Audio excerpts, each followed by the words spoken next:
C'est-à-dire on a une bureaucratie qui nous dit ce qu'il faut faire, comment il faut consommer, comment il faut manger, etc. Ce qu'il faut manger, comment il faut se comporter, ce qu'il faut penser, bien sûr. Et aujourd'hui, plus personne ou très peu ne dit mais attendez, est-ce qu'on a le droit encore de vouloir décider par nous-mêmes ou pour nous-mêmes? Voilà pourquoi les gens qui nous gouvernent n'aiment pas le peuple. Quand en 2005, le peuple dit on ne veut pas de l'Europe libérale, qu'est-ce qu'on fait quand on est président de la République? On dit dont acte. Moi, j'ai sollicité le peuple par un référendum, et par référendum, le peuple me dit nous ne voulons plus de cette Europe libérale. On ne veut pas forcément abandonner l'Europe, mais on veut que cette Europe, elle prenne une autre direction. Qu'est-ce qui se passe? Sarkozy et Hollande, Sarkozy président de la République à l'époque, s'entendent comme cochons, convoquent tous les deux le Congrès.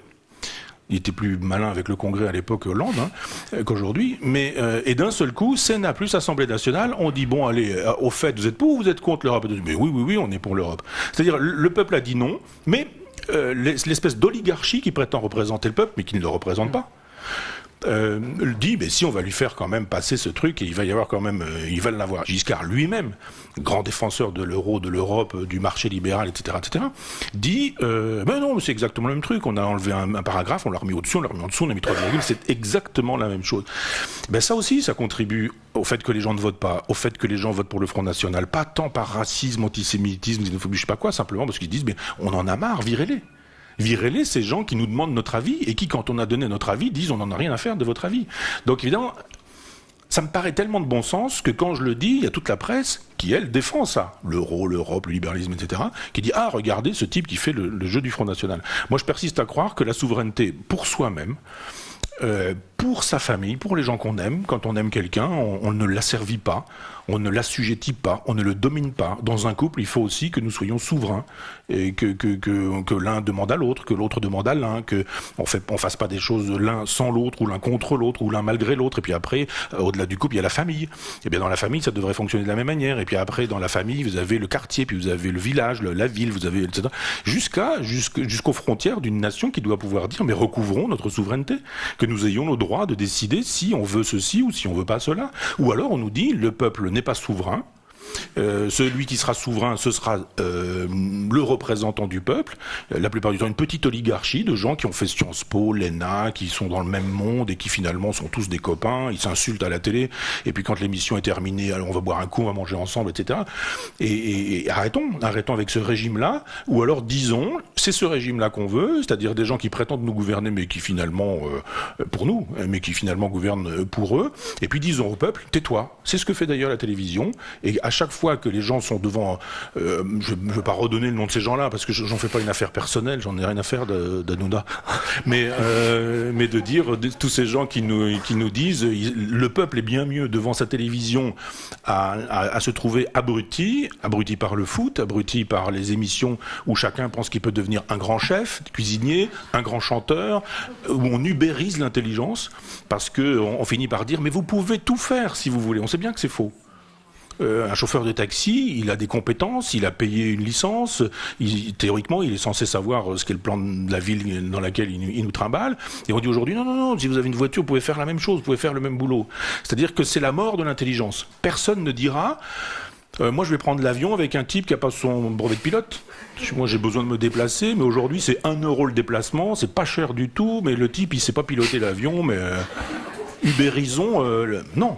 On va dire, tiens, j'ai une appendicite, il y a un type qui me prend demain, là, l'appendicite, il m'opère, c'est pas cher, gratuit, il a un CAP de boucher charcutier, mais il va faire ça très bien. Les gens disent non, un peu de compétences, ici, un chirurgien, on veut qu'il soit compétent, un pilote d'Airbus, on a envie qu'il soit compétent, puis après on dit, mais pourquoi être compétent?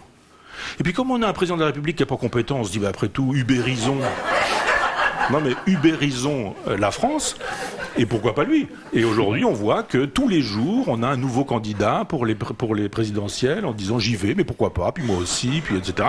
Et on a aujourd'hui pléthore de bêtises là où les gens ont envie d'intelligence et de bon sens. Et je pense que l'histoire me donnera raison. Aux prochaines présidentielles, nous allons changer d'homme, mais nous ne changerons pas de politique. Et donc, je ne pense pas me tromper, vraiment, hein, parce que on voit comment ça fonctionne. La mécanique étant ce qu'elle est, On va nous dire le bonto, quoi, toc, toc, toc, toc, toc, et il est où? Et hop, et on aura quoi? Un type qui défendra l'Europe, l'euro, le libéralisme, etc. Et les mêmes. Des gens qui ont pris part à la gouvernance de la France depuis un quart de siècle. Voire plus pour Alain Juppé. On se dit, voilà des gens qui ont montré ce qu'ils étaient incapables de faire, à défaut de montrer ce dont ils étaient capables. Ils ont rendu possible la France telle qu'elle est, et ils disent, mais revotez pour moi. J'y reviens, j'en reveux, quoi. 5 ans, Sarko, on a vu. 4 ans, Hollande, on a vu. Et puis d'autres, on les a vus aussi, ils ont été ministres, ils ont été premiers ministres, etc., etc. Donc ça va se jouer comme ça entre un certain nombre de personnes, et tout le monde va s'exciter là-dessus, et on va avoir des sondages, et puis il y a celui qui monte, il y a celui qui descend, ça va être pensé comme une espèce de série, et tous les jours on va allumer la série, on a un nouveau client. Arrêtez de croire que ça va déboucher sur autre chose que le choix d'une personne qui va de toute façon défendre ce que nous vivons depuis 25 ans. Donc on a le droit de changer de pantin, mais on n'a pas le droit de changer de politique. Au bout du compte, au bout du bout, qu'est-ce qu'on a? Les mêmes. Toc, toc, toc, toc.